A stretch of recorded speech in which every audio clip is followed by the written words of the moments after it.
Viewers, এয়া দিনটোৰ কাৰণে ৰাতিপুৱাৰ পৰাই দৌৰা-দৌৰিবোৰ আৰম্ভ হৈ গ'ল। এইফালে মায়ে দালি আৰু ভাজি বহাইছে, আকৌ আটা মাৰিবলৈ আটাখিনি খুলি লৈছে, আৰু এইফালে আমাৰ গিনিৰো পিছে দুষ্টামিবোৰ আৰম্ভ নোহোৱা নহয়। ৰাতিপুৱাই এয়া ডাইনিঙত বহি ল'লে, আৰু মই ভাবিলোঁ তাইৰ কাৰণে এয়া জলপানখিনিকে বনাই দিওঁ। আৰু এয়া 2 চামুচ মই পিঠাগুড়ি ল'লোঁ, লগতে তাইৰ ফৰ্মুলা মিল্ক 1 চামুচ ল'লোঁ, আৰু গুড়ি কৰি থোৱা মিচিৰি 1 চামুচ ল'লোঁ। আৰু পানীৰ সৈতে এইখিনি অকণমান ভালকৈ গুলি গেছত তুলি দিলোঁ।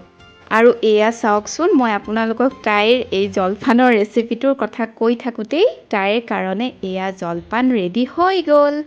আৰু খাই উঠাৰ পাছতে তাইক মই এইবাৰ বাহিৰৰ চোফাখনত বহুৱাইনো ক'ত লৈছোঁ, তাই থিয় হৈহে আছে দেখিছে, আৰু তাইৰ নখকেইটাকে কাটি দিলোঁ। ইমান দীঘল হৈছে, নিজেতো আঁচুৰি লয়, আমাকো আঁচুৰি দিয়ে। আৰু আজি দুপৰীয়া ভাবিলোঁ ভাতসাঁজ ময়ে বনাওঁ।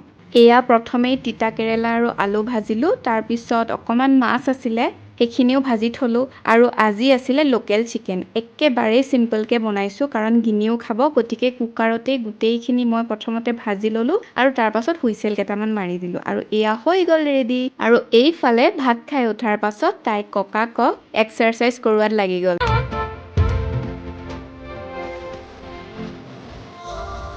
আৰু সন্ধিয়ালৈ গিনিক লগ কৰিবলৈ এয়া তাইৰ তনয়া বা আৰু শিৱাংশ দাদা আহিলে। আজিলৈ ইমানেই।